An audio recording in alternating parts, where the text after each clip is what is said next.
Bonjour à tous. Aujourd'hui, on attaque la dernière partie de notre chapitre, le dernier point que je voulais vous expliquer. Donc, on va s'attaquer à la moyenne pondérée.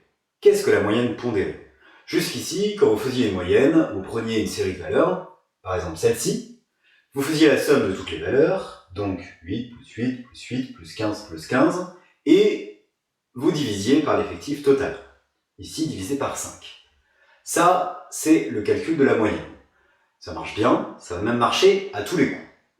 Mais la limite de ce type de moyenne-là, c'est que si vous avez beaucoup de valeurs, ça va vite devenir un petit peu embêtant.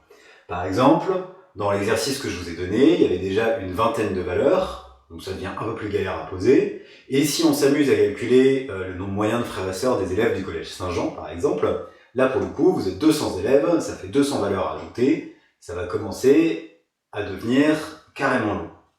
Donc, on va faire appel à ce qu'on appelle des coefficients. Autrement dit, on va compter le coefficient, donc le nombre de fois où la même valeur apparaît.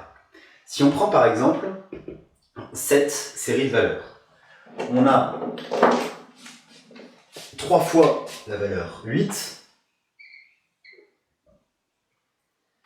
et 2 fois la valeur 15.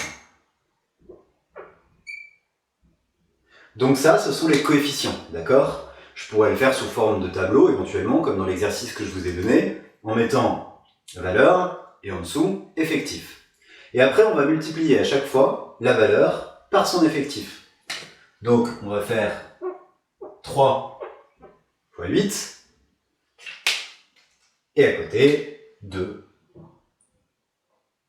fois 15. Et en dessous, on va ajouter 3 et 2.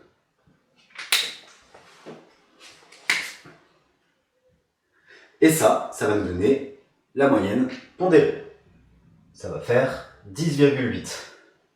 Et voilà. Donc en fait, ça revient à faire ce que vous faisiez jusqu'ici, parce que si on fait 3 fois 8, ça fait bien 8 plus 8 plus 8 plus 8. Si on fait 2 fois 15, ça fait 15 plus 15.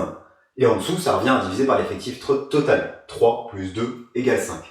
C'est juste que dans un cas où il va y avoir plein de valeurs, eh ben ça va aller beaucoup plus vite et ça va faire des calculs qui sont beaucoup moins complexes. Voilà, et ben c'était tout et ce sera même tout pour ce chapitre. Je vous laisse vous entraîner. Bon courage!